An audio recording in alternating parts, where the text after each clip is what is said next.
En una habitación dorada del palacio de Topkapi, un niño llora en árabe. Sus lágrimas caen sobre mármol frío, mezclándose con sangre que no debería estar ahí. Tiene 9 años y ya no recuerda su nombre verdadero. Le dijeron que ahora se llama Ahmed, pero antes era Yusuf ibn Ibrahim al-Andalusi, hijo de un comerciante de sedas de Granada, antes de que los genízaros lo arrancaran de los brazos de su madre, antes de la cimitarra que lo convirtió en algo menos que hombre, antes del dolor que no tiene palabras en ningún idioma. Ya no es niño, ya no es hombre, solo es propiedad. Una joya viva en la colección del sultán más poderoso del mundo. Su cuerpo pequeño tiembla, no de frío, sino de algo más profundo, más terrible. Los otros niños en la sala lo miran con ojos vacíos, porque todos han pasado por lo mismo. Todos han perdido algo que nunca recuperarán. Dicen que el cuerpo no miente, y el de Ahmed contaba una historia que ningún alma debería conocer. Su piel aún conservaba las cicatrices de la castración, líneas rojas que dividían su infancia en 2 épocas, antes y después. Sus ojos verdes, que una vez brillaron con la curiosidad de un niño andalusí jugando entre naranjos, ahora reflejaban solo resignación. En los pasillos del serrallo, donde el incienso de sándalo no lograba ocultar el olor permanente del miedo, Ahmed caminaba con pasos medidos, como le habían enseñado. No era un príncipe, no era un heredero, era un objeto de placer, pulido hasta brillar como las baldosas de mármol que pisaba. Para entender cómo llegó hasta ahí, hay que volver al día en que dejó de ser él mismo y se convirtió en lo que otros decidieron que fuera. Ahmed nació un 15 de marzo de 1521 en el barrio del Albaicín, cuando Granada aún guardaba secretos árabes entre sus muros blancos como la cal. Su padre, Ibrahim ibn Yusuf, era un próspero comerciante de sedas que mantenía correspondencia con mercaderes de Estambul, Venecia y El Cairo. Su madre, Fátima, bordaba tapices con hilos de oro que vendían hasta en los mercados de Fez. La casa olía a azahar y especias importadas del Yemen. Ahmed jugaba en el patio central, persiguiendo gatos entre las columnas de mármol que sus bisabuelos habían tallado cuando Granada era libre.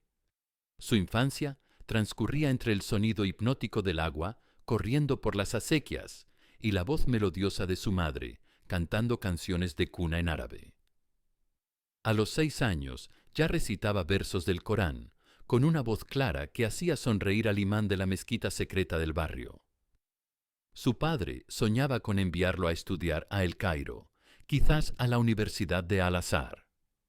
Ahmed sería ulemá, sabio, respetado, un hijo de que enorgullecerse, pero los sueños de los perdedores de la historia siempre se rompen contra las piedras de la realidad. En 1530, cuando Ahmed tenía 9 años, llegaron noticias de que corsarios berberiscos, aliados del sultán otomano, habían desembarcado en las costas de Almería. No venían a comerciar, venían a cazar la mercancía más valiosa del mundo: niños. El Dev Shirme, el impuesto de sangre, alcanzó Granada esa primavera como una plaga bíblica. Los genízaros otomanos llegaron casa por casa, buscando niños cristianos y musulmanes. Ahmed estaba ayudando a su madre a tender ropa blanca en la azotea cuando escuchó los gritos que subían desde la calle como humo negro. Corrió al patio, donde 2 hombres enormes con turbantes blancos sujetaban a su padre contra el suelo de mosaicos. Su madre gritaba, arañaba, suplicaba en árabe y en castellano. Le pusieron cadenas en las muñecas, como si fuera un animal destinado al mercado.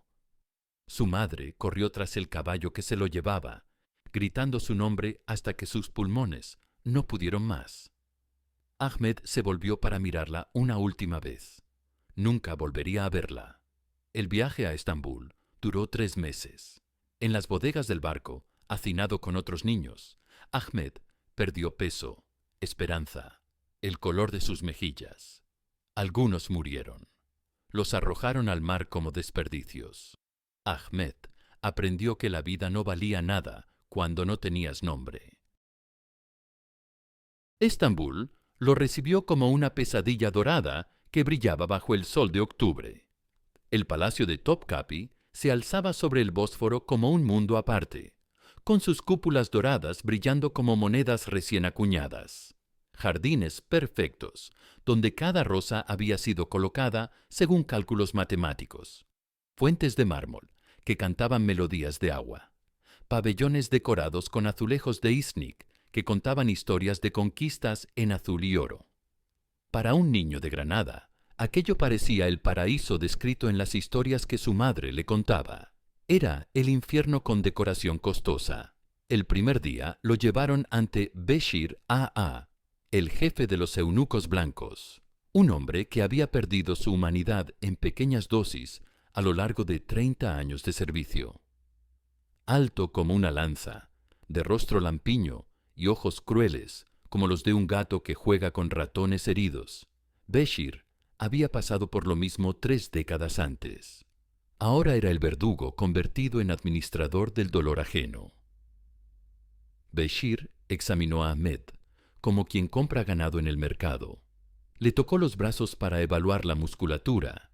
Le revisó los dientes para calcular la edad exacta.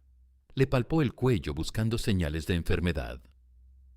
Sus manos eran frías y olían a aceite de almendras amargas. El eunuco murmuraba en turco sobre buena sangre andalusí y piel clara. Ahmed no entendía las palabras, pero sí el tono. No era conversación, era evaluación. Esa misma noche lo llevaron al hammam, los baños del palacio donde el vapor se alzaba como fantasmas. No fue para limpiarlo del viaje, fue para prepararlo para lo que vendría después. Lo desnudaron con manos expertas, lo lavaron con aceites perfumados que olían a jazmín, lo depilaron con ceras calientes hasta que su piel quedó suave como la seda más fina. Y entonces vino el cirujano con sus instrumentos afilados. La castración se hizo sin anestesia, solo con una vara de madera entre los dientes para que no se mordiera la lengua. Ahmed gritó hasta quedarse sin voz, hasta que su garganta no fue más que carne en carne viva. Gritó en árabe, en el dialecto granadino que su madre le había enseñado, palabras que nadie entendía, pero que sonaban como lamentos de otra vida. El dolor duró semanas. Muchos niños morían por infección, por pérdida de sangre, por pura desesperación. Ahmed sobrevivió porque su cuerpo era fuerte, pero lo que sobrevivió ya no era completamente humano. No solo había perdido su masculinidad, había perdido la capacidad de confiar, de amar sin miedo. Su cuerpo no le pertenecía, su mente tampoco. Su alma estaba en venta al mejor postor, y el único postor era el hombre más poderoso del mundo. La primera vez que vio a Solimán el Magnífico, Ahmed tenía 11 años y llevaba 2 en el palacio aprendiendo a caminar como mujer y a sonreír como cortesana.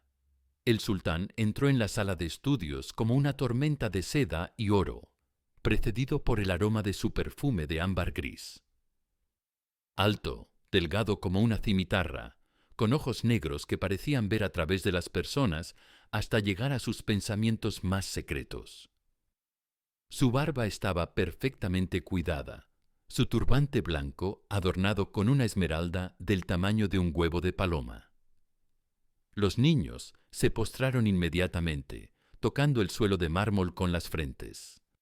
Ahmed mantuvo la cabeza baja, pero sintió la mirada del sultán sobre él como fuego en la nuca. Solimán se detuvo frente a él. Le tocó el mentón con dedos que olían a incienso y a poder. Le alzó la cara para estudiar sus facciones como quien examina una obra de arte. El sultán le preguntó su nombre en árabe clásico. Ahmed respondió con voz temblorosa, usando el nombre que le habían dado en el palacio. Solimán le pidió que hablara en su dialecto andalusí, que quería escuchar cómo sonaba Granada en su lengua. Ahmed recitó unos versos que su madre le había enseñado, una canción sobre flores de almendro y agua que corre por canales de piedra. Su voz se quebró al recordar, pero siguió hasta el final.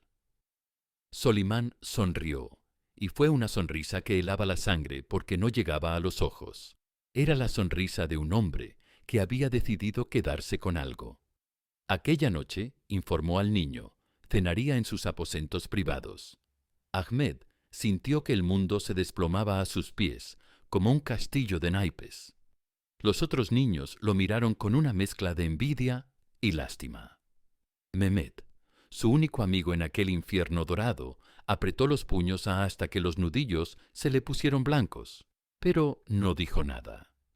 Nadie podía decir nada cuando el sultán expresaba un deseo. Esa noche lo bañaron en agua perfumada con pétalos de rosa. Lo perfumaron con aceites que costaban más que la casa donde había nacido. Lo vistieron con una túnica de seda verde esmeralda. Lo llevaron a los aposentos privados del sultán, una sala decorada con tapices persas y lámparas de cristal de Murano. Olía a incienso de sándalo y a algo más indefinible, a poder, a peligro, a inevitabilidad. Solimán lo recibió vestido solo con una bata de brocado dorado. Le ofreció dulces de miel y pistachos. Le hizo preguntas aparentemente inocentes sobre Granada, sobre su familia. Ahmed respondió con la educación que le habían inculcado, pero su corazón latía como un tambor de guerra. El sultán le explicó con voz suave que estaba allí porque era hermoso, y porque la belleza existía para ser disfrutada por quienes tenían el poder de poseerla. Le prometió que no temiera, que aprendería a disfrutarlo también. Era solo cuestión de tiempo y paciencia. Lo que ocurrió después no tiene nombre en ningún idioma conocido. Ahmed gritó, lloró, suplicó en árabe y en castellano, pero nadie vino a ayudarlo. Solimán fue meticuloso, paciente, casi tierno en su brutalidad sistemática, como quien enseña trucos a un cachorro. Cuando terminó, Ahmed yacía en el suelo como un muñeco roto. Solimán le acarició el pelo sudoroso. Le limpió las lágrimas con dedos que sabían a sal y a crueldad. Le prometió que mañana sería más fácil, y pasado mañana más fácil aún. Pronto entendería que esto era amor. Entre 1533 y 1545, Ahmed vivió en una jaula dorada, tan brillante que a veces olvidaba que era una prisión disfrazada de privilegio. A los 15 años, era ya una figura influyente en el palacio, un joven de elegancia excepcional que vestía sedas de bursa más valiosas que un tesoro. Su habitación estaba decorada con manuscritos antiguos y alfombras persas tejidas con paciencia infinita. Para el mundo exterior, Ahmed parecía un príncipe sin título. Solo Mehmet conocía lo que había detrás del esplendor. Por las noches, cuando todo estaba en silencio, se reunían para compartir recuerdos de su infancia y momentos de humanidad en un entorno que los había transformado en símbolos, más que en personas. Mehmet también había ascendido, aunque por medios diferentes. Su talento con los números lo llevó a convertirse en uno de los encargados de la contabilidad del harén imperial. A diferencia de Ahmed, su presencia había pasado desapercibida ante los ojos del sultán. Ahmed, en privado, hablaba de su profundo desarraigo. Decía que a veces soñaba con desaparecer en las aguas del Bósforo y que al despertar sentía una tristeza difícil de explicar. Mehmet intentaba consolarlo con promesa de libertad, pero Ahmed ya no creía en palabras como futuro o identidad. Se sentía convertido en una figura moldeada por las expectativas de otros. Con los años desarrolló una habilidad para adaptarse a cada situación. Con el sultán era atento y complaciente, con los eunucos distante, con los embajadores brillante y culto. Citaba poesía persa y discutía filosofía con la misma soltura con que analizaba la política exterior. El sultán lo escuchaba en asuntos de arte y diplomacia. Su influencia era sutil pero real. El joven marcado por el dolor se había convertido en un consejero informal. Pero en el palacio otomano, toda influencia genera rivalidades. Hürrem Sultán, la favorita del sultán, pronto lo vio como una amenaza. La belleza podía tolerarse, la inteligencia no siempre. Hürrem empezó a sembrar dudas sobre su lealtad y su cercanía al poder. En 1543, cuando Solimán enfermó gravemente, Ahmed estuvo a su lado sin descanso.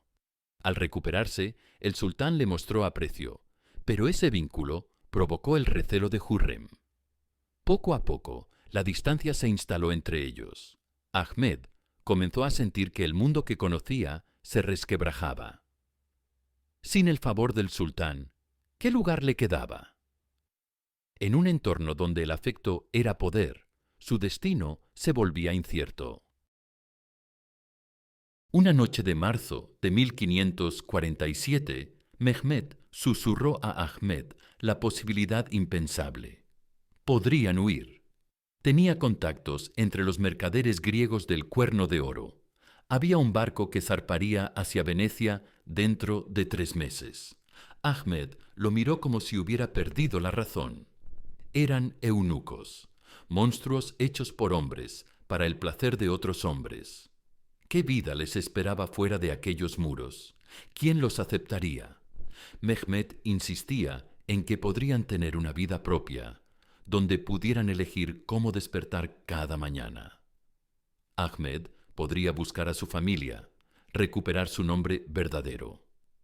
Ahmed pronunció las palabras «mi familia» como si fueran de un idioma olvidado. Habían pasado 17 años. Probablemente estuvieran muertos. Y si no lo estaban, ¿reconocerían al niño que perdieron en lo que él era ahora? Pero la semilla estaba plantada. Durante días, Ahmed no pudo pensar en otra cosa que en la posibilidad imposible de la libertad. Por primera vez en años, se permitió recordar el sabor de los dulces que hacía su madre, el sonido del agua en las acequias del Albaicín, la sensación de ser libre. Después de una semana de noches sin dormir, Ahmed admitió que si intentaban huir, morirían. Los capturarían antes de llegar al puerto, o los traicionaría el mercader, o se ahogarían en el Bósforo. Mehmed respondió con la lógica implacable de la desesperación. Si se quedaban, también morirían, solo que más lentamente.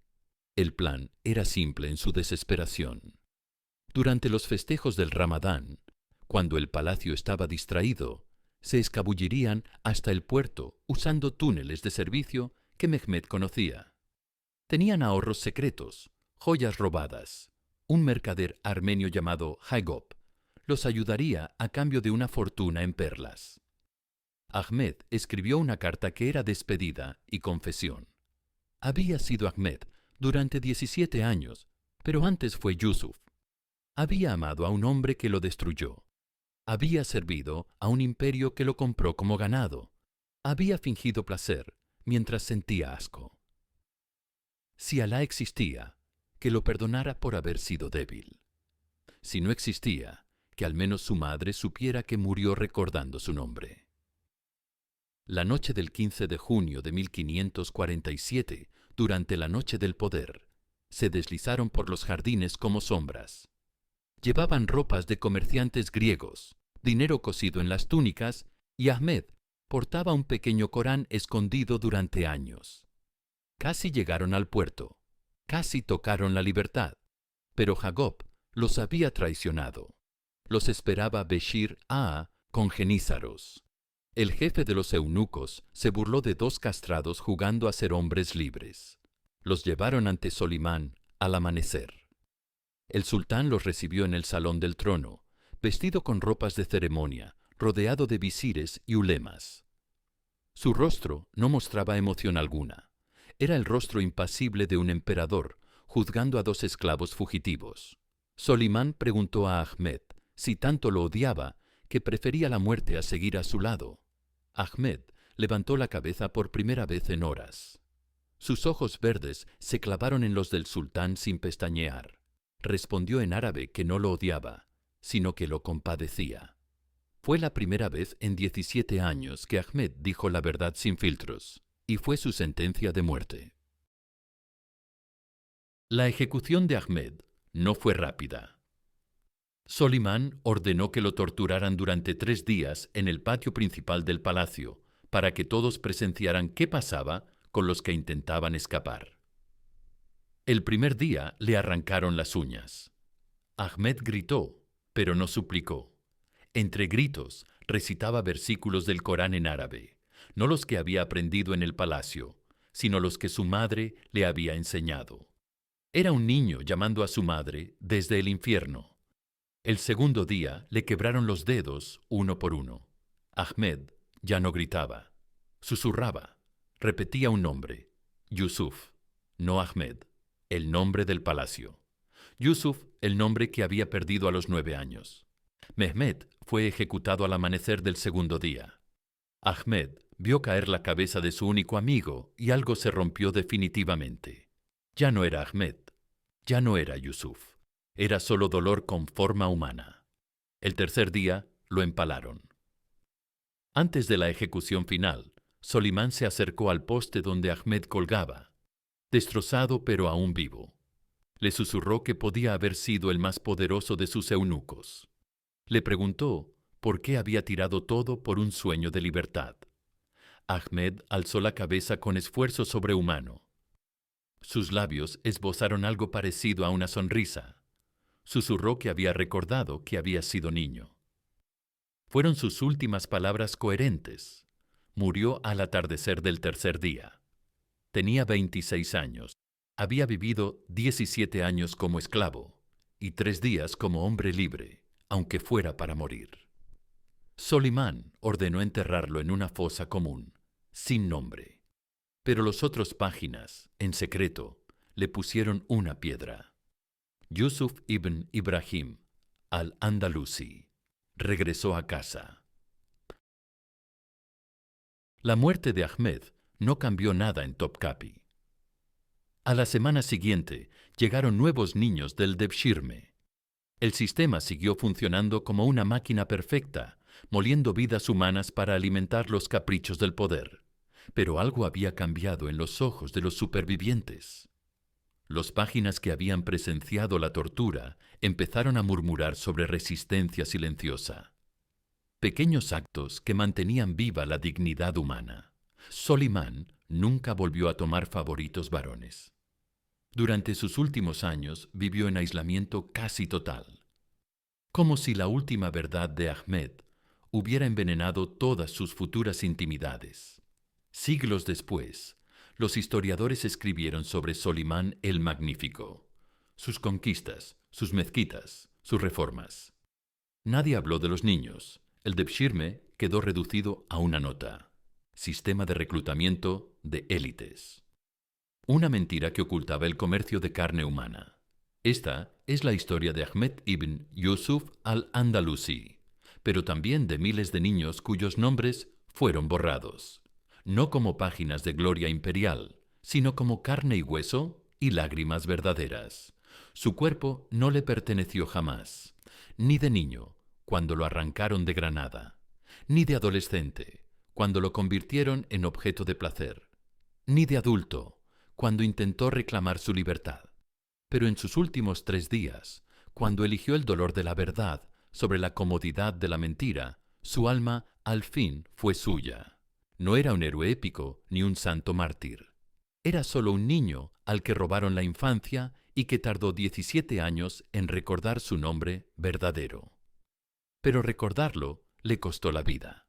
Así mueren los imperios, no con batallas perdidas, sino con el peso acumulado de las lágrimas de sus víctimas. Y en las piedras de Topkapi, donde un niño andalusí perdió su nombre y lo recuperó solo para morir, aún se escucha esa verdad que Solimán no quiso oír, que un imperio construido sobre cuerpos rotos de niños no es magnífico, es solo obsceno. Y aún hoy, cuando vemos niños desaparecidos en conflictos, cuando sabemos de tráfico infantil en las sombras del poder, la voz de Ahmed sigue susurrando: recordad que fueron niños, recordad sus nombres, porque sólo la memoria puede redimir el horror.